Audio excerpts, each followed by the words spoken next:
Good evening, everyone, and welcome back for tonight's bedtime story. Tonight we're continuing on with more tales to give you goosebumps by R.L. Stine. Special edition number 2, with 10 spooky stories inside. Tonight we're continuing with Dr. Horror's House, a video.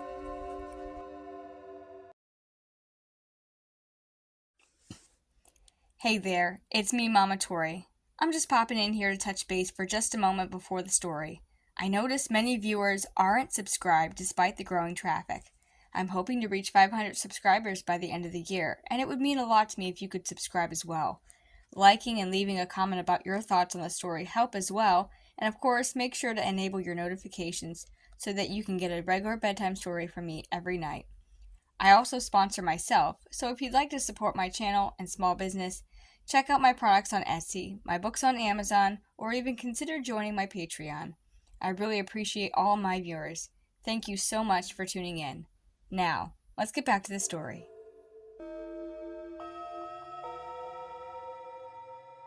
Help!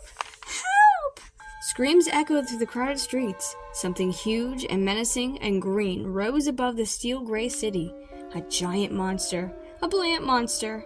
The plant had grasping leaves that reached out like hands to grab frightened people below. The people twisted and screamed as the plant lifted them up in its leafy grip. Up, up, up to certain death. I yawned. Boring. I'd seen the plant that squeezed St. Louis 3 times already. I rewound the videotape. As far as horror movies go, this one just didn't hold up. And I should know. I'm Ben Adams. I've seen them all. Movies with mummies, movies with werewolves, movies with creatures from other planets. I'm kind of an expert. In fact, my best friend Jeff and I plan to make horror movies when we're older. Right now we're 12, so too young to be taken serious, but we've already made some horror movies with my dad's camcorder. I usually play the victim.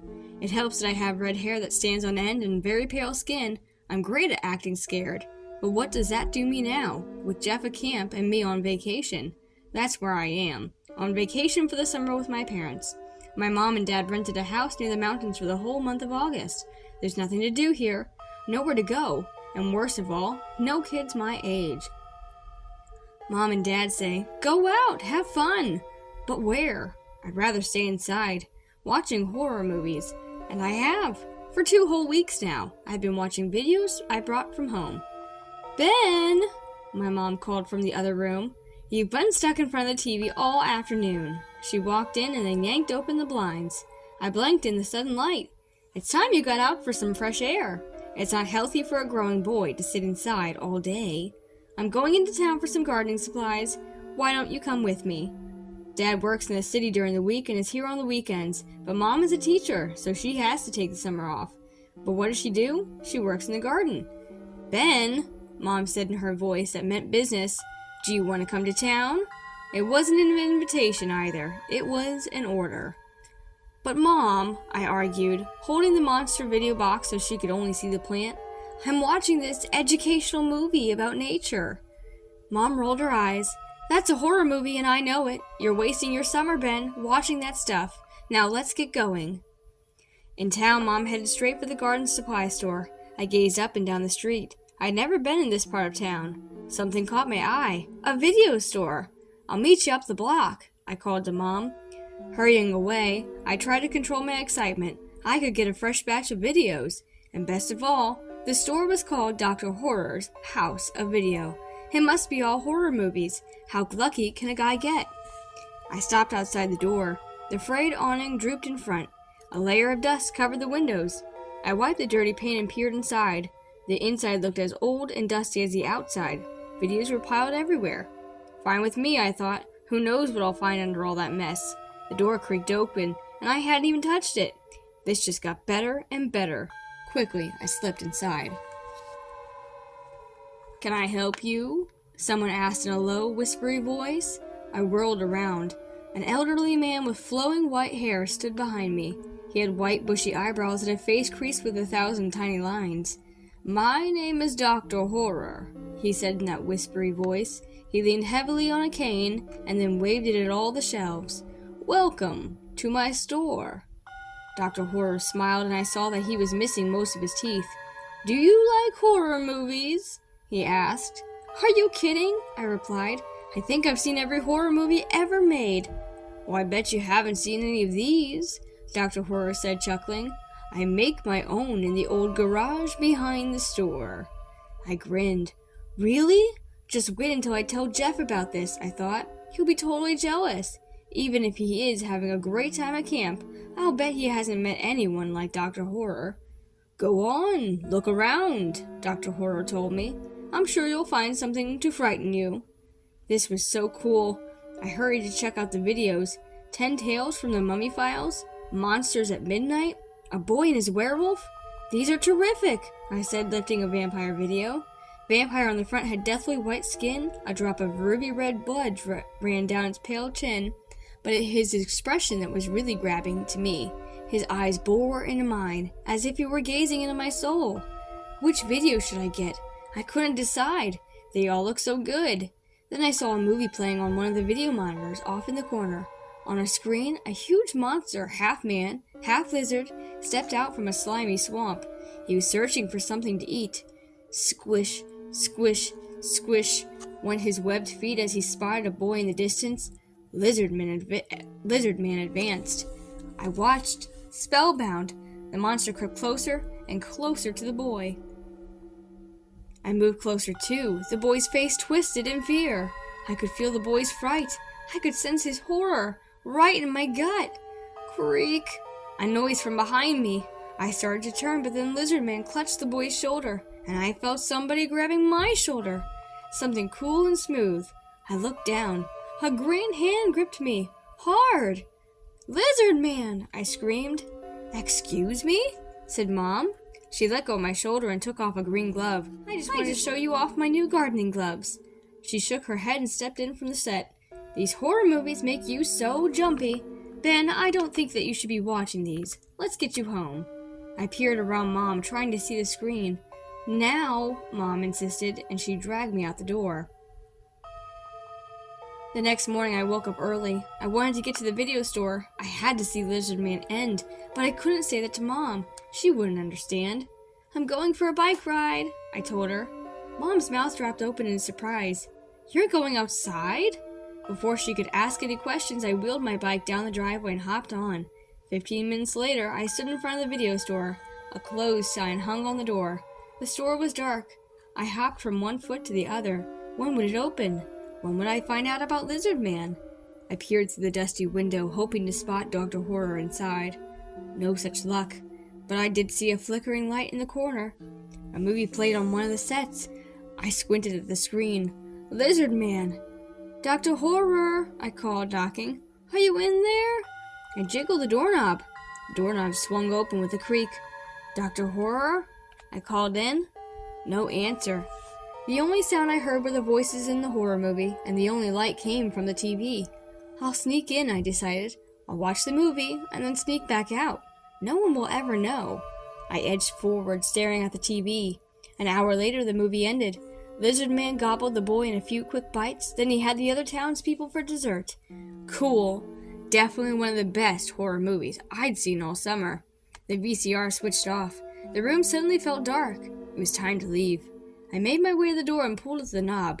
Nothing happened. I tried pushing. The door wouldn't budge. "Oh no," I groaned. "I'm locked inside." Well, now what? I thought, squinting in the darkness. To my right, I spotted a sliver of light. Another door? A back exit? I crept toward it. Yes, a door! Behind it, I heard noises, thumps and muffled shouts. What was going on? I leaned against the door, pushing with all my might. The door swung open easily. Startled, I stumbled and fell. I landed hard on my side. My eyes opened wide. A big webbed foot stood an inch away, making that 2 webbed feet. Huh? I let out a cry and jumped up. Lizard Man, in all of his green glory, towered over me like a monster. A living, breathing monster, flicking its long sharp tongue at me. His hot breath hitting me like a blast from a furnace. Bright lights beat down on me, blinding me. I turned to run. Lizardman stretched a long, sinewy arm out to me. He had me in his grip to stop me, a grip as strong as an iron band. I let out a frightened squeal and squinted into the bright light. Was anyone else here? I heard sounds, feet pounding. Hands grasped me, but they didn't pull me from Lizardman. The hands held me in place. Hairy hands, pale white hands, hands wrapped with cloth. Werewolves? Vampires? Mummies? Wait a minute, a familiar voice shouted. I squinted into the light. Dragging his cane, Dr. Horror shuffled over. Hello again, he said. Hi, I stammered. Dr. Horror's eyes gleamed, and I twisted hard, but I couldn't break the monster's hold. I see you found the door to the garage, said Dr. Horror. He waved his cane around. What do you think? For the first time, I took it all in. The monsters, the lights, the cameras. I gazed around the huge room. The monsters all looked familiar. The deathly white vampire, the mummies, and of course, Lizardman. The horror movie monsters. The garage was his film studio. How could I have forgotten? I grinned at Lizardman. I love your work, I said. Lizardman nodded and released his grip. And these costumes, I went on. They're the coolest. Dr. Horror smiled. Yes, you're a horror fan, right? Oh, the biggest. Good. Dr. Horror rubbed his hands together. How would you like to be in The Return of the Lizardman? Excuse me? I stammered. We're filming the Lizardman sequel, and we need a new victim. Me in a real horror movie? I couldn't believe it. Do you have any acting experience? Dr. Horror asked. Some, I said. Think of our new home videos. Some, I said, thinking of our home movies. Dr. Horror tilted my head and examined my profile. Well, you seem like a natural. It's a small role. You don't even have lines. He thrust a bunch of papers at me. Here's the script. I leafed through the scenes. Lizardmen emerging from the swamp, destroying a school, one boy escaping. Is that me? I asked Dr. Horror. Yes. Any other questions? We're ready to start now. Now? I wanted to call Jeff at camp, tell Mom and Dad, maybe phone a few more friends. I wanted to play this up for all it was worth. Can I make some phone calls first? I asked. Dr. Horror checked his watch. You have time for just one. I suggest you call your parents. We like to have their permission before filming. We can take care of your contract later. The phone rang 10 times before Mom answered. Of course, she had been outside gardening.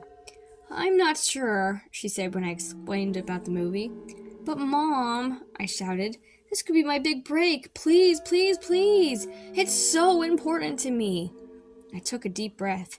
Just be home in time for dinner, Mom said, finally giving in. I hung up the phone, then tracked back to Dr. Horror. It's all set. Small alien creatures actors wheeled a swampy backdrop behind me, and everyone bustled around, getting things ready.